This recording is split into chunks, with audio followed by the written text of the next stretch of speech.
안녕하세요. 저희 주식 설전 두 번째 시간으로 뚜둥 어떤 종목을 준비했죠?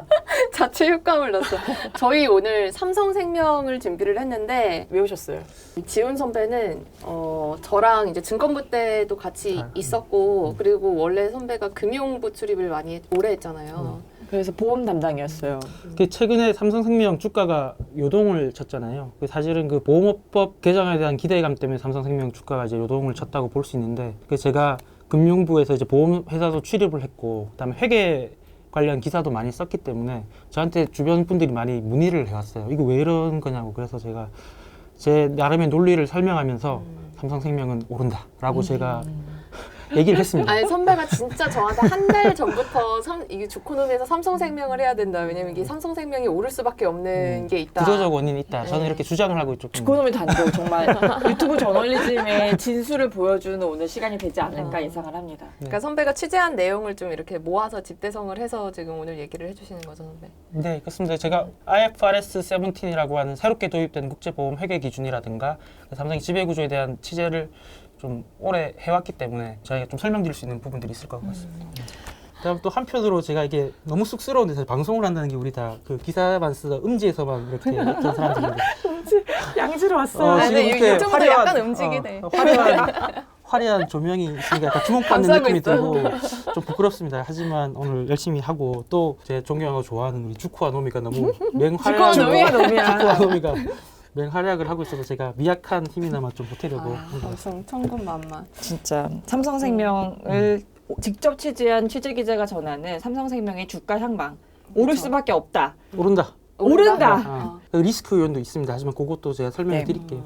그러면 지금 사실은 이번에 8월 중순부터 올랐을 때는 보험업법 개정안이 이제 1대 국회에서도 발의가 되면서 그러면서 이제 그 이슈로 삼성생명이 이 보험법 개정안에 어떤 영향을 받아서 오른다라고 시장은 판단한 거죠. 일단 네. 그것부터 설명을 부탁드릴게요. 그러니까 저희 기자들이 먼저 야마가 중요하잖아요. 그래서 제가 오늘 드리고 싶은 얘기의 결론부터 먼저 말씀드리겠습니다. 그래서 저는 어떻게 보냐면 삼성생명은 보험업법 개정과 관련 없이 전자주식을 단기간 내에 무조건 매각해야 된다. 오, 단기간에. 단기간에. 그 단기간이면 저는 그 IFRS 17이 들어온 2023년 1월이라고 보고 2년 4개월 정도 남았죠. 그 안에 매각을 저는 거의 대부분 해야 된다고 보고 있습니다. 22년이면은 여기 주식시장에서는 단기간은 아니에요. 제가 보는 관점이에요. 왜냐하면 삼성생명 전자주식 매각은 해야 된다는 얘기가 지금 10년째 나오고 있지만 지지부진하지 않습니까? 그래서 빠른 시일 내에 매각할 가능성이 저는 높다고 봅니다. 그 원인들을 설명해 드릴게요. 그리고 전자주식을 매각을 하게 되면 엄청난 현금 유입이 발생하게 되고 이것은 삼성생명의 그 재무구조를 크게 개선시킬 것이고 투자 이력을 확대시킬 거기 때문에 단기적 상승 요력이 충분하다. 저는 이렇게 보고 장기적으로 IFRS 17이 들어오면 이 IFRS 17이라는 새로운 국제보험 회계 기준은 어떤 문턱이 있습니다. 그 부채가 증가하고 자본이 감소하는 이 효과를 발생시키는데요. 요 문턱만 넘어서면 보험회사들의 재무구조, 그다음 수익구조가 매우 좋아집니다. 근데 그 수혜를 가장 많이 볼 수 있는 회사가 사실은 삼성생명이기 때문에 장기적으로 삼성생명의 수익 구조도 좋아진다. 그렇기 때문에 장기 단기 요인들이 다 상승 요력이 있다. 저는 이렇게 판단하고 있고 그 다음에 아까 말씀드렸듯이 IFRS 17 들어올 때의 부채 증가 효과 이것 때문에 삼성생명의 경쟁사라고 할 수 있는 보험사들이 몇 개 보험사들이 상당히 어려워질 가능성이 있다. 어디가 어려워져? 이런 거 중요해. 사실 다른 보험사. 제가 실명을 거론하지 않아도 다 알 텐데 빅3 중에 삼성생명 빼고는 다 어려워진다고 봅니다. M사, K사. 아니죠. 그 H사와 K사죠. H사와 K사. 예. 그렇기 때문에 경쟁자가 없어집니다. 그러면서 한국 보험 시장에서의 독점적 지배력, 삼성생명의 지배력 이것도 상승할 가능성이 매우 높다. 저는 여러 가지 요인들을 감안했을 때 삼성생명의 주가가 오를 것이다라고 보는 것이고요. 그러니까 우리가 오늘 이 회계의 장막을 걷어내기 위해서 한 3가지 정도의 기본 기초 정보들을 좀 알고 있으면 도움이 되는데 그 삼성생명에 사실 관심 있으신 분은 다 알고 계시겠지만 삼성의 지배 구조가 지금 어떻게 되어 있는지 그 속에서 삼성생명의 역할은 무엇인지 요거를 좀 먼저 짚어야 되고요. 짚어주세요. 짚어주세요. 그리고 두 번째는 보험업법 개정안의 내용이 무엇인지 그리고 왜 이게 논란이 되고 있고 삼성의 지배 구조에 어떤 영향을 미치는지는 우리가 알고 있어야 됩니다. 그리고 세 번째는 아까 제가 계속 강조하고 있는 새로운 국제보험 회계 기준 2023년 1월 1일부터 도입되게 돼 있는 IFRS 17 그와 연동돼서 들어오는 금융상품 회계 기준 IFRS 9 그다음에 그와 또 연동돼서 들어오는 신지급여력제도 킥스 이런 것들이 다 연관이 되어 있기 때문에 요 내용들이 조금 어렵습니다. 하지만 삼성생명을 이해하기 위해서는 요 개념들에 대해서는 좀 알고 있어야 우리가 설명을 할 수 있기 때문에 그 설명을 좀 드리도록 하겠습니다. 아, 멋지다. 일단은 그 제가 애널리스트 리포트 쭉 보고 왔는데 이 삼성생명에 대한 애널리스트 리포트에서도 IFRS를 가지고 이렇게 파고든 리포트가 없었어요. 맞아요.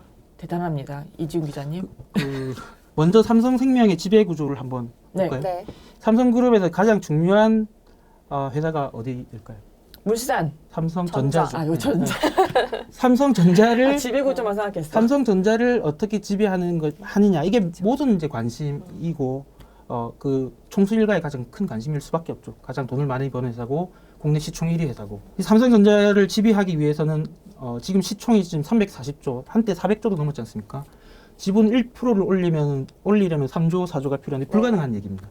그래서 지금 어떻게 지배를 하고 있느냐? 이재용 부회장 일가가 삼성물산을 지배하고 있고 또 삼성생명을 지배하고 있습니다. 그리고 삼성물산이 삼성전자 지분을 5% 갖고 있고 삼성생명이 우리 오늘 주제인 삼성생명이 삼성전자 지분을 8.5% 갖고 있습니다. 총수 일가가 갖고 있는 지분이 한 5.몇 %, 5.09% 정도 되고 그런 거 저런 거 다 합쳐서 우호 지분이 20.21% 이렇게 20%를 좀 넘는 지분을 갖고 삼성전자를 지배하고 있다. 이렇게 보면 되거든요. 근데 지금 이재용 부회장이 재판을 받고 있는 것은 삼성 지배구조의 한 축인 물산의 지배력을 높이기 위해서 제일 모직 합병하는 과정에서 편법이 있었느냐 여부 요걸 가지고 지금 재판을 받고 있는 것이고 그쵸.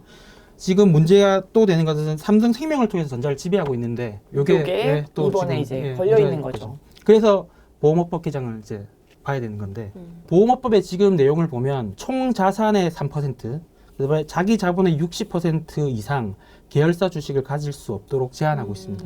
이거는 실제로 삼성이 그렇게 했듯이 보험료를 받아가지고 국민들의 돈을 받아가지고 그 지배구조를 강화하는 이런 것들을 좀 막자는 취지도 있을 거고 또 한편으로는 보험사는 보험 가입자들에게 돌려야 할 의무가 있는데 이 에쿼티 자산, 지분증권 자산은 상당히 위험한 자산이기 때문에 이거의 보유량을 제한한다는 측면도 있습니다. 보험법의 취지는 그렇고요. 그런데 문제가 이걸 계산할 때 총 자산은 시가를 기준으로 합니다. 그 자산이 지금 삼성생명의 총 자산이 300조가 넘거든요.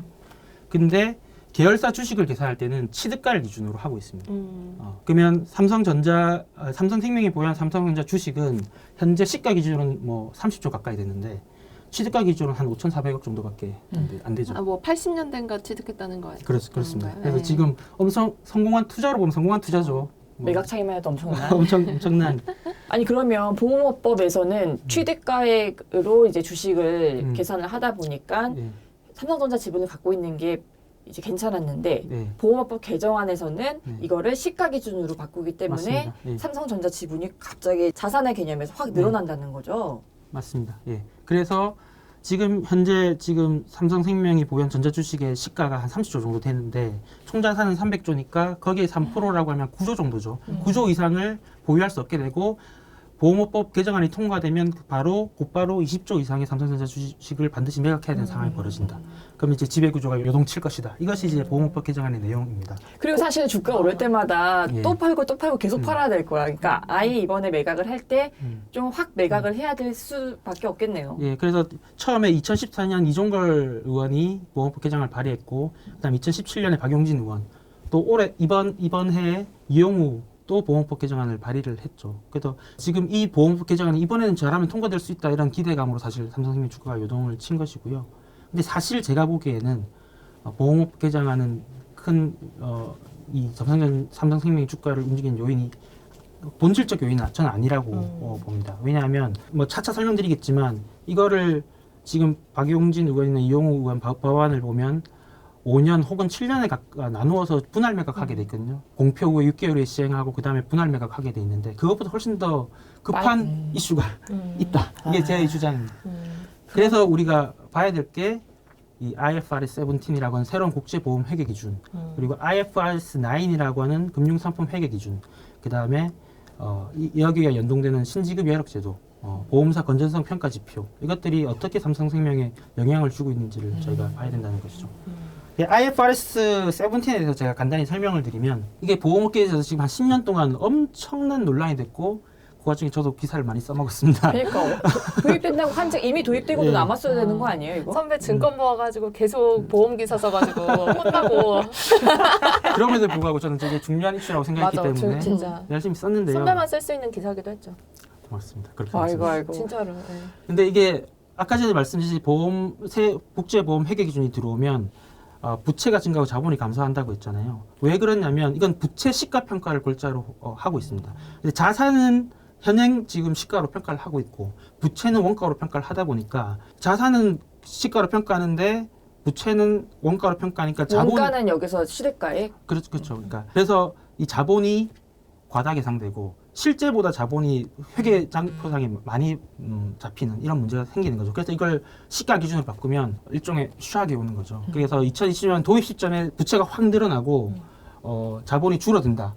이것 때문에 보험회사들이 IFRS 17 들어온 것에 대해서 그렇게 반대하고 또 어려워하고 했던 것입니다. 근데 사실 이 회계 기준으로 보면 회계 투명성을 증가시키고 그다음에 실제 보험 가입자라든가 혹은 이 보험회사에 대한 투자자들에게 훨씬 더 투명한 재무 정보를 제공하고 그다음에 보험회사의 실질을 제대로 반영한 회계장표를 만든다는 측면에서 IFRS 17의 어떤 명분을 부인하기는 힘들거든요. 그리고 국제적으로 통일된 회계 기준을 만들기로 한 것이고 우리도 거기에 참여하기로 지금 한 상황이기 때문에 이걸 좀 거스를 수 없는 흐름이라고 봐야 될 것이고 전 세계 미국 같은 경우에는 IFRS 17을 도입하지는 않지만 실질적인 부채 시가 평가는 이미 다 하고 있습니다. 그렇기 때문에 이 부채 시가 평가는 거스를 수 없는 거다 이렇게 볼 수 있고요. 아니 근데 부채를 시가로 평가했을 때 이제 부채가 확 늘어나는 것까지는 알겠는데 이게 왜 보험사들한테는 샥이 될 수 있느냐?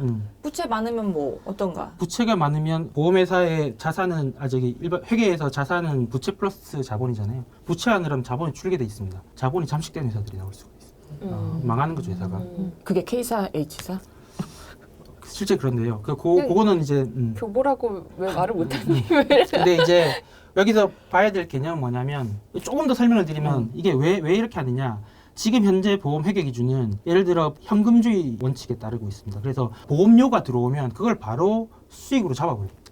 그러니까 초기에 이익을 엄청나게 인식하고 나중에는 이익을 인식하지 않는 구조가 되어 있고 지금 IFRS 17은 아니다. 이거는 발생주의 관점에서 서비스를 보장하는 시점, 보험금을 지급하는 시점에 이것을 수익으로 인식해야 된다. 그래서 보험기간이 10년이면 10년 동안 나눠서 수익을 평탄하게 인식하도록 이게 더 맞는 것 같아. 맞죠. 사실 원칙적으로 맞죠. 그러니까 지금 현재 방식으로 하다 보니까 사실 보험사들이 악성 보험 상품을 팔고 수익을 많이 잡아버리는 잘못된 회계 관행들이 지금 아랫돌개에서 윗돌에서 아랫돌 개는 이런 식의 영업을 해왔던 것이죠. 사실 거기에 대해서 페널티를 주는 측면이 좀 있습니다. 이제 이런 측면에서 이제 IFRS는 도입이 되는 것이고요. 이때 우리가 하나만 이제 알고 가야 될 개념이 있는데 조금 어렵습니다. 할인율이라고 하는 개념을 우리가 알고 가야 됩니다. 할인율은 뭐냐면 예를 들어 1억 원짜리 보험금이 있어요. 이 보험금에 대해서 현재 가치가 얼마인가를 평가하는 것. 이걸 할인이라고 보험회계에서 할인이라고 하고 이때 적용한 이자를 이제 할인율이라고 하는데 할인율이 낮아지면 그만큼 내야 될 이자 비용이 줄어들기 때문에 이 보험 부채에 대한 현재 가치가 높아지겠죠. 그럼요. 네네. 저금리에서는 네. 현재 가치가 네. 높고 할인율이 높아지겠죠. 내려가게 돼요. 예. 할인율이 높아지면 그만큼 현재 가치는 줄어들겠죠. 예. 그래서 할인율을 어떻게 정하느냐 이것이 사실은 IFRS 17의 핵심입니다. 핵심. 그래서 지금 이 사람들이 왜 이렇게 긴장하고 있냐, 보험회사들이 긴장하고 있냐 하면 현행 지금 할인율을 정하는 기준은 무위험 수익률 플러스 자산운용 수익률로 하고 있는데 이게 뭐 한 4, 5% 이렇게 되거든요. 근데 실제로 지금 IFRS 17은 무위험 수익률 플러스 유동성 프리미엄으로 저도 회계를 잘 모르기 때문에 복잡하게 이게 어떻게 계산하는지 잘 모르겠지만 현행 지금 기준으로 저금리 상황에서 보면 요게 한 2.5에서 3% 정도 된다고 그럽니다. 그럼 거의 내려가는 거예요. 할인율이 반토막되죠. 할인율이 줄어드는 그만큼 부채가 늘어난다는 얘기예요. 왜냐면은 할인율이 줄어든다는 거는 현재의 음. 가치를 더 높게 쳐준다는 거고. 그렇죠. 예. 그냥 부채로 쌓아놓고 그다음에 수익으로 인식하게 되는 이런 구조인 거죠. 아, 그래서 도입 시점에 슈하게 있는 겁니다. 도입 시점에. 요 그냥 할인율이라는 개념은 제가 다시 또 나중에 설명을 해야 되기 때문에 리스크 요인에 대한 설명을 해야 되기 때문에 그 생각만 하고 할인율 기억하셔야 네, 됩니다. 기억하시면 될 것 같습니다. 우리가 배경 설명은 이제 이걸로. 근데 IFRS 17은 2023년에 1월에는 무조건 도입되는 거예요? 이번에도 연기 안 돼요? 그게 난점인데요. 네. 우리는 IFRS 17을 풀리 어답트 하겠다고 선언을 했습니다. 그래서 2023년 1월 1월에 시행하는 걸로 전세적으로 지금 공표가 되어 있고요. 그래서 지금 원칙대로라면 2023년 1월 1일 날 시행되는 게 맞고요. 하지만 아직까지 금융위가 2023년 1월 1일에 하겠다는 승인, 국내 승인은 하지 않고 있습니다. 이게 약간 리스크 요인일 수도 있습니다. 지금. 그래서 그건 한번 봐야 되는 문제고요. 근데 지금 원칙대로라면 도입하는 게 맞는 거죠. 그래서 이제 이 배경을 가지고 왜 삼성생명이 삼성전자 주식을 팔아야 되는지에 대해서 제가 세 가지를 설명을 드리겠습니다. 첫 번째는 아까 말했듯이 IFRS 17이 들어오면 그 자본이 줄고 부채가 늘어난다고 했지 않습니까? 이건 아무리 우량회사라고 하더라도 피해갈 수는 없습니다. 근데 이제 부채 증가폭, 자본 감소폭을 결정하는 것은 할인율인데 지금 이 원칙대로 IFRS 17이 들어오면 거의 자본이 반토막 난다고 보고 있습니다. 여기서 중요한 건 뭐냐? 삼성생명의 현재 보험업법에서 규정하고 있는 자기자본은 대부분 이익잉여금이라고 보면 되거든요. 기타 포괄손익은 이 자기자본을 제외를 하고 있습니다. 그래서 이익잉여금이 얼마 되느냐를 봤더니 13에서 14조 정도 됩니다. 좀 움직이겠죠. 13.5조 정도 되더라고요. 근데 자본이 반토막이 났다고 생각해 보십시오. 혹은 3분의 1 토막이 났다고 생각해 보십시오. 그럼 이익잉여금이 10조 아래로 내려오게 됩니다. 근데 여기서 봐야 될 게 뭐냐면 삼성생명이 보유하고 있는 계열사 주식을 취득가 기준으로 계산하면 한 대략 6조 정도 됩니다. 한 5조 9천억 정도 되더라고요. 10조가 깨졌다는 말은 무슨 말일까요? 보험법 위반입니다.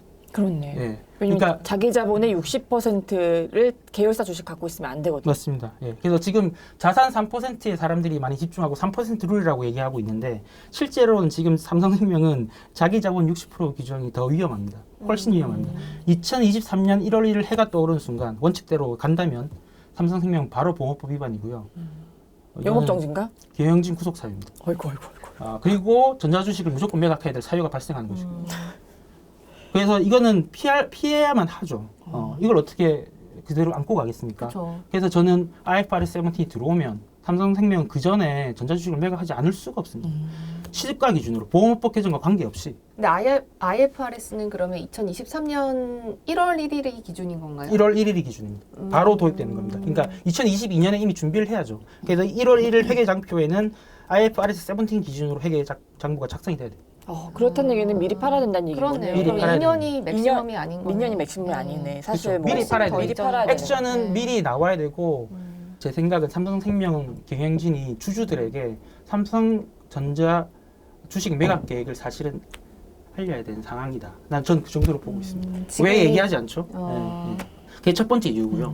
두 번째 이유는 제가 볼 땐 더 심각합니다. 두 번째 이유는 뭐냐면 아까 말했듯이 이거는 이제 IFRS 9이라고 하는 금융상품 회계 기준이거든요. 이거는 이제 지금 금융회사들은 이미 도입이 됐고요. 보험회사에 한해서는 IFRS 17 들어오는 시점까지 유예를 해줬습니다. 그래서 2023년에 IFRS 9도 같이 들어옵니다. IFRS 9의 중요한 점은 뭐냐면 지분증권, 그러니까 주식 투자를 했을 때 보험회사가 이때 평가이익이 있고 처분이익이 있지 않습니까? 평가이익과 처분이익의 경제적 실질이 다르지 않다고 보는 사상을 갖고 있습니다. 그래서 지분증권 투자는 손익에 바로 반영을 해야 됩니다. 자, 이거 헷갈려요. 예. 이게 좀 설명을 자세하게 해주세요. 현재는- 평가이익이 뭐고 처분이익이 뭔지를 일단. 평가이익은 지금 삼성생명이 삼성전자 주식을 갖고 있지 않습니까? 근데 전자주식이 막 30% 40% 올랐어. 그럼 평가이익이 발생한 거죠. 근데 현재 그건 기타 포괄손익에 잡고 있습니다. 그래서 이익잉여금에는 들어오지 않고 손익에는 반영되지 않고 기타 포괄손익으로 잡아서 거기서 왔다 갔다 하거든요. 삼성생명의 지금 자본이 좋은 건 사실 삼성전자 주가가 많이 올라서 기타 포괄손익이 늘어나서 자본이 늘어난 측면이 있습니다. 현재도 기타 포괄손익 잡고 있죠. 시가 평가를 하고 있습니다.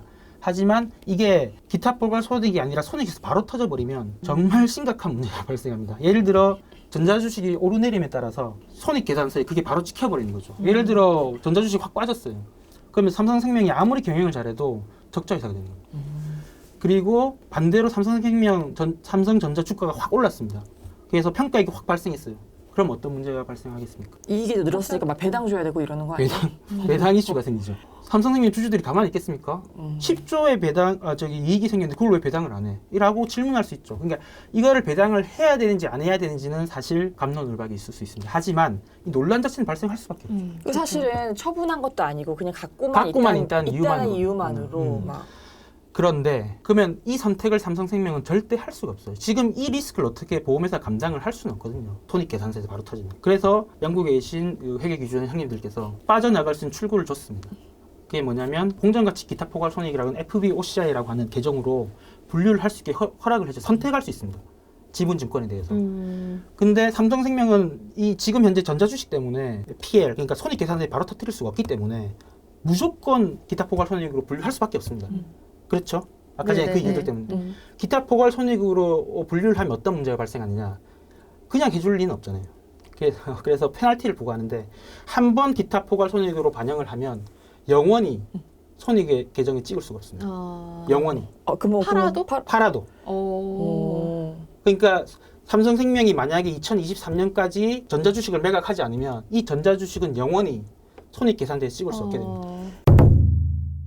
저는 이제 M&A 기자를 오래 했기 때문에 삼성생명을 통한 전자지배가 이제 안 되면 저는 삼성이 금융을 포기한다고 봅니다. 그래서 이거 관련해서 제가 삼성생명은 그럼 선배는 오를 것 같다라고 하면 전자지분을 팔았을 때 전자는 어떻게 되냐, 그럼 이거에 대해서 또 물산은 어떻게 되냐에 대해서 약간 여의도둑을 취재를 해봤더니 생명 주가가 사실은 물산, 바이올로지스, 전자까지 다 연동돼서 움직이는 거고